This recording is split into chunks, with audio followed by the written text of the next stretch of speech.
கர்த்தருக்கு ஸ்தோத்திரம். Welcome to fast and post. இந்த நாளுக்கான தேவனுடைய ஆசீர்வாத வார்த்தை பிரசங்கி எழுதின புத்தகம் 3ஆம் அதிகாரத்தின் 11ஆம் வசனத்தை நான் உங்களுக்காய் வாசிக்க விரும்புகிறேன். அவர் சகலத்தையும் அதினதின் காலத்திலே நேர்த்தியாய் செய்கிறார், உலகத்தையும் அவர்கள் உள்ளத்திலே வைத்திருக்கிறார். ஆதலால் தேவன் ஆதி முதல் அந்த மட்டும் செய்து வரும் கிரியை மனுஷன் கண்டுபிடியான். கிறிஸ்துவில் பிரியமான தேவ ஜனமே, இந்த கால ஓலை கர்த்தருக்குள் சுகமாயிருப்பீர்கள் என்று விசுவாசிக்கிறேன். உங்களுக்காய், உங்கள் குடும்பத்திற்காய் நீங்கள் தெரியப்படுத்தின உங்கள் ஜெப விண்ணப்பங்களுக்காக நாங்கள் தினமும் ஜெபிக்கிறோம். நானும் என்னுடைய ஜெபங்கள்ல உங்களை நினைத்து ஜெபித்துக் கொண்டிருக்கிறேன். நிச்சயம் கர்த்தர் பெரிய காரியத்தை உங்கள் வாழ்விலே செய்வார். கர்த்தர் உங்கள் மன விருப்பத்தின்படி உங்களுக்கு தந்தருளி உங்களை நடத்துவார் என்று சொல்லி இந்த கால போல உங்களை நான் உற்சாகப்படுத்துகிறேன். இந்த காலை நாம் வாசிக்க கேட்ட அந்த வார்த்தையின்படி ஞானி சொல்லுகிறான், தேவன் சகலத்தையும் அதினதின் காலத்தில் நேர்த்தியாய் செய்கிறார். அன்பு தேவ ஜனமே, தேவன் அதினதின் காலத்தில் காரியத்தை நேர்த்தியாய் செய்கிற தெய்வம். நாம் பல நேரங்களிலே நம்முடைய சூழ்நிலைகளை பார்த்து நம்மை சுற்றி நடக்கிற காரியங்கள் இல்லை, நாம் கடந்து போகிற பாதை இன்னதென்பதை நாம் அறிந்தபடினாலே அதற்கு ஏற்ப தேவன் நமக்கு செய்ய வேண்டும், அதற்கு ஏற்ப தேவன் நம்மை ஆசீர்வதிக்க வேண்டும் என்று சொல்லி நாம் விரும்புகிறோம். அது நல்லது.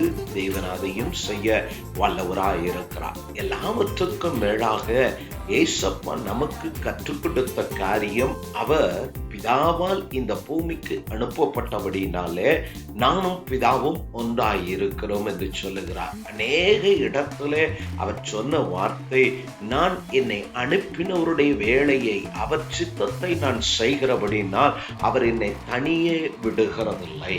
இதை கேட்கிறதான தெய்வ பிள்ளையாகிய நாம் மனிதனுக்கு அறியாததும் எட்டாதுமான காரியம். இதற்கு மேலே ஞானி எழுதும்போது சொல்லுகிறான், அல்ல ஒரு காலம் உண்டு சிரிக்க, ஒரு காலம் உண்டு கிழிக்க, ஒரு காலம் உண்டு தைக்க, ஒரு காலம் உண்டு எரிய, ஒரு காலம் உண்டு அதை திரும்ப பொறுக்கி கொண்டு வர ஒரு காலம் உண்டு என்று சொல்லி இப்படி பல காரியங்களை சொல்லுகிறான். ஆம், அது உண்மைதான். ஆனால் மனிதன் அறியாததை ஆவிக்குரியவர்களாகிய கிறிஸ்தவர்களாகிய இந்த ரட்சிப்பை பெற்றதான நமக்கு மற்றவர்களை போல் அறிவற்றவர்கள் அல்ல, நமக்கு ஒரு தெளிவை கர்த்தர் கொடுத்திருக்கிறார். நம்மை ரட்சித்தவர் நம்மோடு கூட இருக்கிறார். நாம் அவருக்கானதை செய்கிறவர்களாய், எதிலும் அவரை மகிமைப்படுத்துகிறவர்களாய், எதிலும் அவரை உயர்த்துகிறவர்களாய், எதிலும் அவரை மேன்மை கனப்படுத்துகிற ஜனமாய், குடும்பமாய் நாம் காணப்பட வேண்டும். இது அநேகருக்கு அறியாத காரியம். ஆனால் நமக்கு இது ஆவியானவருடைய உதவினாலே, கிறிஸ்து இயேசுவினால் நமக்கு அருளப்பட்ட வாக்கியம், ஈவு, கிஃப்ட் என்று நாம் சொல்லலாம்.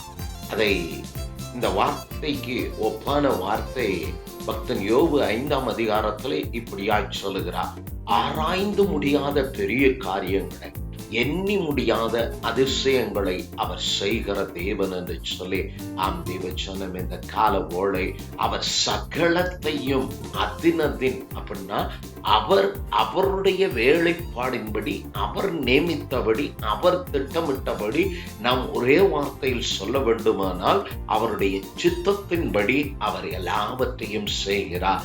அவர் நம்மோடு கூட இருக்கிறார். அவர் நம்மை தனியே விடுகிறதில்லை. நமக்காய் வேண்டுதல் செய்கிற தெய்வம் அவர்தான். இன்றும் உங்களுக்காக ஒருவேளை நம்முடைய வேலை, நம்முடைய சூழ்நிலை, நம்முடைய காரியத்தை நிமித்தம் நாம் ஜெபிக்க மறப்போம். நம்முடைய பலவீனங்கள், நம்முடைய அசதி, நம்முடைய டயர்னஸ்ல நாம் ஓடுகிற ஓட்டத்தை முன்னெடுத்து கொண்டு நாம் இவைகளை மறக்கலாம். ஆனால் உங்களுக்காக ஜெபிக்கிறவர் இன்றும் அவர் ஜெபித்துக் கொண்டு இருக்கிறார். தாவீது சமூகத்திலே நாம் ஒவ்வொருவருக்காக அவர் விண்ணப்பிக்கிற தெய்வமாய் இருக்கிறார். ஆதலால் மனம் தளர்ந்து போக வேண்டாம்.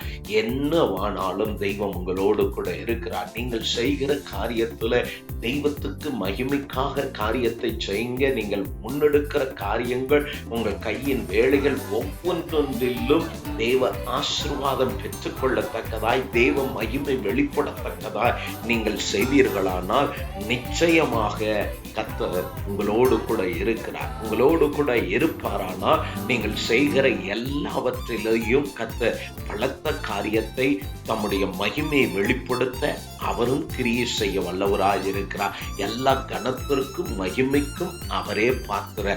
அவர் சகலத்தையும் அதினதின் காலத்துல அவருடைய வேலைப்படி, அவருடைய சித்தத்தின்படி நம் வாழ்விலே, நம் பிள்ளைகள் வாழ்விலே, நம் ஊழியத்திலே, நம் குடும்பத்திலே, நம் முன்னெடுக்கிற காரியங்களில் எல்லாம் அவர் செய்ய வல்லவராய் இருக்கிறார். அவர் மனிதன் அல்ல, அவர் தெய்வமாய் இருக்கிறபடினால நாம் மனம் தளர்ந்து போக வேண்டாம். இந்த கால போல வருடத்தின் கடைசியை நோக்கி நாம் நடந்து கொண்டு இருக்கிறோம். இனி என்ன நடக்கும், எல்லாம் முடிந்தது என்று சொல்லி யோசிக்கிற இந்த நேரத்துல தான் கர்த்தர் உங்களுக்காய் சொல்லுகிறார், அவர் சகலத்தையும் நேர்த்தியாய் செய்கிறவர். அவரால் கூடாதது இந்த பூமியில், உங்கள் வாழ்வில், உங்கள் குடும்பத்தில், உங்கள் வியாபாரத்தில், உங்கள் தொழிலில், உங்கள் வேலையில் தெய்வத்தால் கூடாதது ஒன்றுமில்லை. அவர் அதை செய்து முடிக்க வல்லமையும் மகத்துவம் நிறைந்தவராயிருக்கிறார். அவரை போல ஒருவரும் இல்லை. ஆதலால் நாம் சோர்ந்து போகாமல் இந்த காலவோடு விசுவாசத்தோடு, நம்பிக்கையோடு, தெய்வமே நீர் செய்ய நினைத்தது, நீ சகலத்தையும் அதினதின் காலத்துல தெய்வம் அதை நேர்த்தியாய் செய்திருக்கிறார். பாருங்க, நம்ம பூமியில வீடு கட்டுகிறோம். வீடு இல்லாதவர்களுக்கு கர்த்தர் வீடு கொடுப்பார். எங்கள் ஜெபங்கள்ல அதுவும் ஒன்று. ஆண்டவரே, தெய்வ பிள்ளைகள் ஒவ்வொருவருக்கும் இந்த பூமியிலே கர்த்தருடைய வருகை மட்டும் அவர்கள் பின் சந்ததிக்கு அவர்கள் ஏதாகிலும் செய்து போக கரங்களை பலப்படுத்தும். அதற்கான தேவைகளை கர்த்தர் சந்தித்து நடத்தும். சபையை கட்ட ஊழியர்களுக்கு கரத்தை பலப்படுத்தும், அனுகூலத்தை ஏற்படுத்தும் என்று தினமும் என்னுடைய ஜெபத்திலே நான் ஜெபிக்கிறேன். அதெல்லாம் தைரியமா இருங்க. கர்த்தர் நம்முடைய நேரத்தின்படி நிச்சயம் உங்களுக்கு ஒரு வீட்டை அவர் கொடுப்பார். அப்படி நாம் வீடு கட்டும் போது நாம் யாரும் தண்ணி மேல அஸ்திபாரம் போட மாட்டோம். ஏன்னா அது நிக்காது. அரபு தேசங்கள்ல சமுத்திரத்துல கட்டுகிறார்கள். கட்டும் முன்பு அங்கே பல டன் மண்ணையும் கல்லையும் கொண்டு சமுத்திரத்துல கொட்டி அதை ஒரு கரைப்போடு ஆக்கி அதிலே அவர்கள் காரியம் செய்கிறார்கள். தூத்துக்குடியில மணப்பாடுல செயின்ட் பிரான்சிஸ் ஃபாதருடைய ஆலயமும் அவர் செய்த ஊழியத்தின் காரியமும் அங்கே இன்றும் சாட்சியாயிருக்கிறது. அதன் பக்கத்திலே தான் அவர்கள் சமுத்திரத்திலே அவர்கள் கரை போடுகிறார்கள். பல டன் மண்ணுக்களை அங்கு கொட்டி இப்படிதான் செயல்படுத்த முடியும். ஆனால் தெய்வம் அநாதி ஞானமுடைய தெய்வம். இந்த பூமி, நாம் வாழ்கிற இந்த பூமியை அவர் சமுத்திரத்துல ஜலத்தின் மேலே கர்த்தர் அஸ்திவாரம் போட்டிருக்கிறார். கீழே தண்ணீர் இருக்கிறது. அதனால்தான் நாம் போர் போடும்போது இங்கே பெங்களூர்ல எல்லாம் ஏறக்குறைய 3000 சொல்ற அடி, 4000 அடி எல்லாம் கீழே போர் போடுகிறார்கள். உணவு கீழே போய் தண்ணி எடுக்கிறார்கள். அப்போ இத்தனை ஆழத்தின் கீழ் தண்ணி எங்கிருந்து வருகிறது? தெய்வம் ஜலத்தின் மேல் இந்த பூமியை வைத்திருக்கிறார். ஆனால் இதுவரை முழுகி போகவும் இல்லை, ஒன்றுமில்லை. ஆனால் முழுக போவது நிச்சயம். அது அவருடைய வார்த்தையின்படி அவர் அதை செய்வார். 1/3 ஒவ்வொரு வருடமும் பூமியிலே காணாமல் போகிறது. காரணம், அது நீரிலே மூழ்கி போகிறது. இப்படி சுருக்கி தெய்வன் வரப்போகிறது. அது சீக்கிரமானபடினாலே நமக்கு தெளிவை கொடுத்திருக்கிறார். அந்த கடைசி வார்த்தை மனுஷன் கண்டுபிடியான். தெய்வம் என்ன செய்கிறார் என்று மனுஷனால் அதை கண்டுபிடிக்க முடியாது. நார்மல் மனுஷன், உலகத்தில் பிறந்த மனிதனால் அது சாத்தியமல்ல. ஆனால் கிறிஸ்தவ வாழ்க்கை வாழுகிற பரிசுத்த ஆவியானவரின் நிறைவை பெற்றிருக்கிற பிள்ளைகளாகிய நீங்களும் நானும் அந்த தெளிவு, அந்த அறிவை, அந்த உணர்வை கர்த்தர் நமக்கு கொடுத்திருக்கிறபடினாலே தேவன் சகலமும் செய்வார் என்றதான முழு நிச்சயத்தோடு அநாதி ஞானம் நிறைந்தவர். நிச்சயம் எனக்கான காரியத்தை அவர் செய்திருக்கிறார். அதை என் கண் காணவில்லை, நிச்சயம் நான் அதை காண்பேன், என் கையில் எடுப்பேன், நான் அதை அனுபவிப்பேன். என் பிள்ளைகள், என் குடும்பம், என்னை சார்ந்தவர்கள் எல்லாம் அதை புசிப்பார்கள், அதை அனுபவிப்பார்கள் என்று சொல்லி விசுவாசத்தோடு அறிக்கையிடுங்க, விசுவாசத்தோடு ஜெபிங்க. நிச்சயம் கர்த்தர் உங்களுக்கு செய்வார். நம்முடைய பிதாக்களை வனாந்தரத்தில் நடத்தின போது அவர்களுக்கு சொன்னார், நீங்கள் நடாத திராட்சை தோட்டத்தின் கனியை புசிப்பீர்கள் என்று சொல்லி.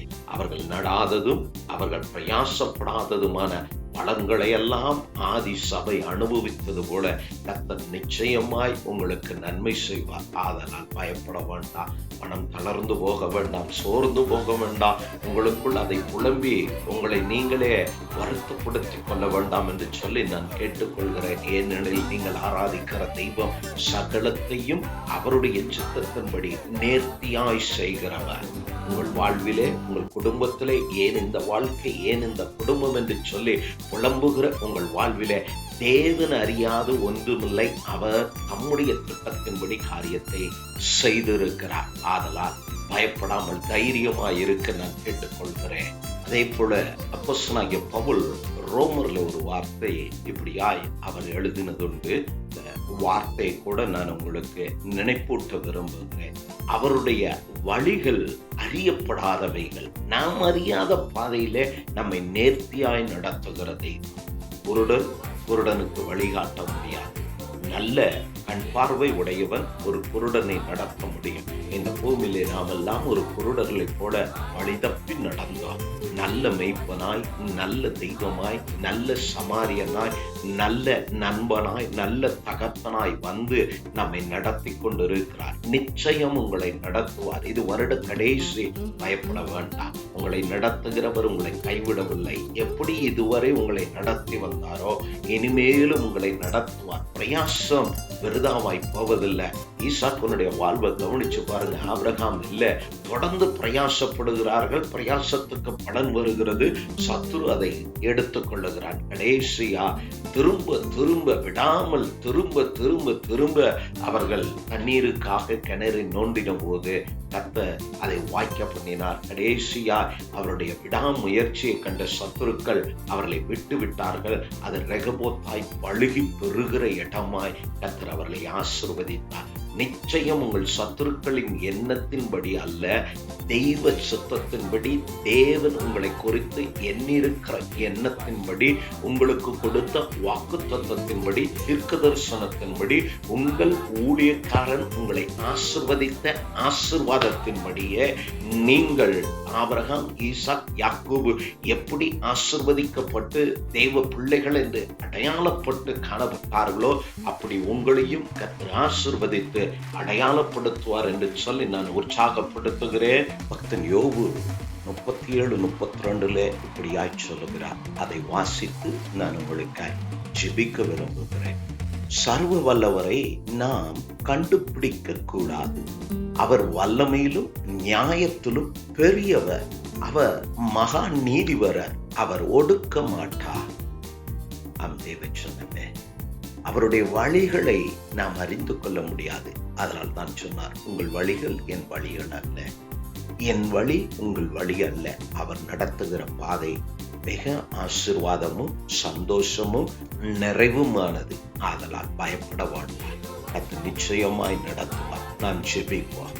எல்லா நாமங்களிலும் மேலான நாமமுடைய எங்கள் அன்பின் பிதாவே, இந்த காலவோளை ஆண்டவரே உம்முடைய பிள்ளைகளுக்காய் நான் ஜெபிக்கிறேன். ஒவ்வொரு நாளும் தேவனுடைய ஆசீர்வாத வார்த்தை கொடுத்து எங்களை தைரியப்படுத்துகிற உடைய நல்ல நாமத்திற்காய் ஸ்தோத்திரம். நீர் இவ்வளவா எங்களை நேசிக்கிறேன், அதற்காய் நன்றி அப்பா. இப்பொழுது ஞானி சொன்னது போல தேவன் அதினதின் காலத்தில் சகலவற்றையும் நேர்த்தியாய் நன்மையாய் ஆண்டவரே எங்கள் புத்திக்கு எட்டாதவைகளை எல்லாம் நீ செய்தே எங்கள் வாழ்விலே ஜெபிக்கிற உடைய பிள்ளைகள் வாழ்விலே, அவர்கள் குடும்பத்தில், அவர்கள் பிள்ளைகள் வாழ்விலெல்லாம், அவர்கள் வியாபாரத்தில், வேலை ஸ்தலத்தில், படிப்பில், அவர்கள் காரியத்தில், சரீரத்தில், ஊழியத்தில், சபையிலெல்லாம் நீர் இம்மட்டும் அவர்களுக்கு நல்லவராய் இருந்து நீ நடத்தி வந்த பாதைகள், நீர் காண்பித்த அதிசயமான கிரியைகள் ஒவ்வொன்றொன்றுக்காய் ஸ்தோத்திரம். உம்முடைய பிள்ளைகள் பெற்றுக்கொள்ள வேண்டிய நன்மைகள் எதிர்பார்த்து ஜெபித்துக் கொண்டு விசுவாசத்தோடு என்னோடு ஜெபிக்கிற உம்முடைய பிள்ளைகளுடைய வாழ்விலே தடசமாய் காணப்படுகிற எல்லா தடைகளும் இயேசுவின் நாமத்தினால் விலகட்டும் ஆண்டவரே. தேவன் இறங்கி பிள்ளைகள் வாழ்விலே நன்மை செய்ய, அதை பெற்றுக்கொள்ள, கரங்களை பலப்படுத்த, ஆசீர்வாதத்தை சுதந்திரித்து தேவனுடைய சாட்சியாய் உடைய பிள்ளைகளும் இவர்கள் குடும்பமும் தழைக்க, உயர்ந்து மேன்மையாய் கனமாய் நிற்க கர்த்தர் கிருபை செய்ய வாழ்த்துகிறோம். ஊழியத்தின் பாதையில் இருக்கிற ஒவ்வொரு ஊழியர்களுக்கும் சபைக்கு தேவையான சகல தேவைகளையும் சந்தித்து ஊழியர்கள் கரங்களை பலப்படுத்தி துக்கத்தோடு அல்ல, சந்தோஷத்தோடு, மன நிறைவோடு தங்களுக்கு கொடுக்கப்பட்ட தரிசனத்தின்படி சபையை நடத்தி முன்னோக்கி கடந்து போக உடைய வருகைக்கு சபையை ஆயத்தப்படுத்த, சீர்படுத்த கர்த்தர் இன்னும் கிருபை நல்கி நடத்தும்படி உடைய சமூகத்தில் எங்களை தாழ்த்தும். இந்த நாள் வாரத்தின் கடைசி நாளானபடினால எங்களை ஆயத்தப்படுத்தும். நாளை ஆராதனைக்கு எங்களை பரிசுத்தப்படுத்தும். நாங்கள் மற்றவர்களுக்கு ஆசீர்வாதமான பாத்திரங்களாய், சபையாய், ஆராதனையாய் காணப்பட கர்த்தர் கிருபை செய்ய, ஒருவரும் பின்னடையாதபடி கர்த்தர் உற்சாகத்தோடு சமாதானத்தோடு ஆலயத்திற்கு போய் பரிசுத்த தெய்வத்தை தொழுது கொள்ள உதவி செய்ய, தடைகள் யாவும் நீங்கட்டும். பலவீனப்பட்டு இருக்கிறவர்களுக்கு நல்ல பலனை கொடுத்து ஆலயத்தில் போய் சாட்சி பகர உதவி செய்யும்படி உடைய கரத்தில் ஒப்பு கொடுக்கிறோம். தொடர்ந்து நடத்தும், காத்துக்கொள்ளும். தேவனுடைய கிருபைக்கு எங்களை ஒப்பு கொடுக்கிறோம். இப்ப ரட்சகருமாகிய இயேசு கிறிஸ்துவின் நாமத்தினாலே பிதாவே, ஆமென், ஆமென். மீண்டும் தேவனுடைய ஆசீர்வாத வார்த்தை உங்களுக்கு கொண்டு வருகிறவரே கர்த்தர் உங்களோடு இருப்பாராக. கர்த்தர் உங்களை ஆசீர்வதிப்பாராக. Have a blessed Sunday. நான் உங்கள் நம்பிக்கையின் தந்தை ஆபிரகாம். பாஸ்டர் ஆன் போஸ்டர் சேனலை பார்வையிட்டதற்கு நன்றி. லைக் பண்ணுங்க, ஷேர் பண்ணுங்க, சப்ஸ்கிரைப் பண்ண மறக்காதீங்க.